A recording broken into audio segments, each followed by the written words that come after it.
Friends, welcome back to Hindi class. Take out your Hindi CW copy. निकाल ली सबने copy और यहाँ पर सबसे ऊपर डेट डाली 12/11/20 और पाठ का नाम डालिए पाठ 7 सुख की कुंजी।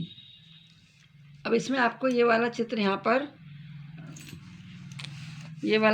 पर बनाना है। अब नेक्स्ट पेज पर फिर से डेट डालिए आज की 12/11/20 पाठ 7 सुख की कुंजी। एक साइड लिखेंगे शब्द, एक साइड लिखेंगे अर्थ। तो वन लाइन लीव करके पहला शब्द लिखिए अंबर। अंबर अंबर अंबर का अर्थ क्या होता है? आकाश। फिर वन लाइन लीव कीजिए, फिर लिखिए नीड़। ना में बड़ी की मात्रा नीड़। नीड़ मतलब होता है घोंसला। घा में की मात्रा घोंसला, में की मात्रा ला, घोंसला। फिर वन लाइन लीव करके लिखिए कुंजी। कुंजी का अर्थ क्या होता है? चाबी। फिर दूब।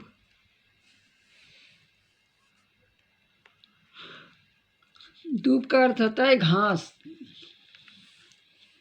फिर तपन।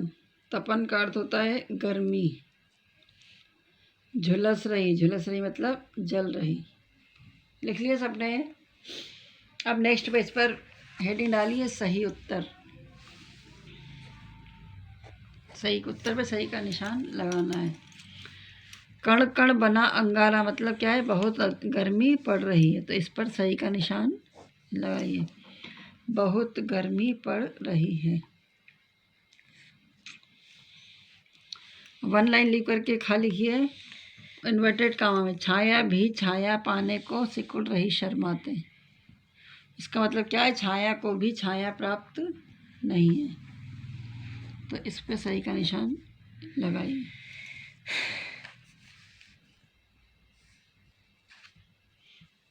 तपना ही सुख की कुंजी है मतलब कष्ट झेलने से सुख मिलता है, तो इस पे सही का निशान लगाइए।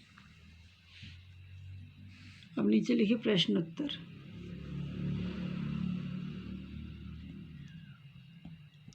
कविता सुख की कुंजी में कवि का क्या उद्देश्य है? कविता सुख की कुंजी में कवि का उद्देश्य है कि व्यक्ति कष्ट झेलकर ही सुख प्राप्त करता है। मतलब पहले व्यक्ति को कष्ट जितना ज़्यादा होगा उसको उतना ही सुख मिलेगा। कौन ज़्यादा सुख प्राप्त पाता है? तो मतलब जो व्यक्ति जितना ज़्यादा कष्ट झेलता है वह उतना ही ज़्यादा सुख पाता है। इसलिए हमें पहले कभी भी तकलीफ़ हो जाए तो बाद में हमें सुख मिलता ही है। ऐसा नहीं हो कि पहले हमें अच्छा दिन आए फिर बाद में हमको तकलीफ़ हो। इसलिए पहले कष्ट झेल लेना चाहिए। प्रश्न 3, कवि ने किस शीर्षक को सामने रखते हुए इस कविता का वर्णन किया है? तो कवि ने सुख की कुंजी शीर्षक को सामने रखते हुए इस कविता का वर्णन किया है। तो आप लोगों को क्या करना है? प्रश्न उत्तर लर्न करना है। आपके टर्म 1 कंप्लीट एग्ज़ाम नज़दीक आ रहे हैं, तो आपको अपनी CW कॉपी भी कंप्लीट रखना है और ये सब पढ़ना, शब्दार्थ, सही उत्तर और प्रश्न उत्तर। हिंदी CW कॉपी बंद कर लीजिए, बुक निकाल लीजिए, पेज नंबर 51। तो ये कविता है, इसको हमको सिर्फ पढ़ना है। तो निकालिए पेज नंबर 51। कभी हार नहीं होती।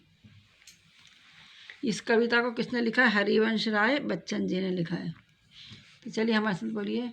लहरों से डरकर नैया पार नहीं होती, कोशिश करने वालों की कभी हार नहीं होती। नन्ही चींटी जब दाना लेकर चढ़ती है, चढ़ती दीवारों पर 100 बार फिसलती है। मन का विश्वास रंगों में साहस भरता है, चढ़कर गिरना गिरकर चढ़ना ना अखरता है। आखिर उसकी मेहनत बेकार नहीं होती, कोशिश करने वालों की कभी हार नहीं होती। डुबकियां सिंधु में गोताखोर लगाता है, जा जाकर खाली हाथ लौट कर आता है। मिलते नहीं सहेजी मोती गहरे पानी में, बढ़ता दुना विश्वास इसी हैरानी में। कोशिश करने वाले की कभी हार नहीं होती, असफलता एक चुनौती है, स्वीकार लो। क्या कमी रह गई देखो और सुधार लो। जब तक ना सफल हो नींद चैन को त्यागो तुम। संघर्षों का मैदान छोड़ मत भागो तुम। कुछ किए बिना ही जय जयकार नहीं होती।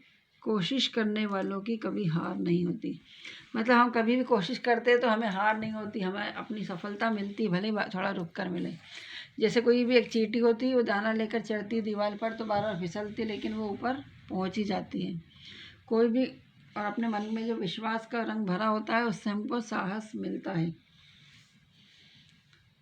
तो ये कविता क्या थी, मौखिक थी पढ़ने की, तो इसको आप एक बार और पढ़ लीजिएगा। Thank you, have a good day.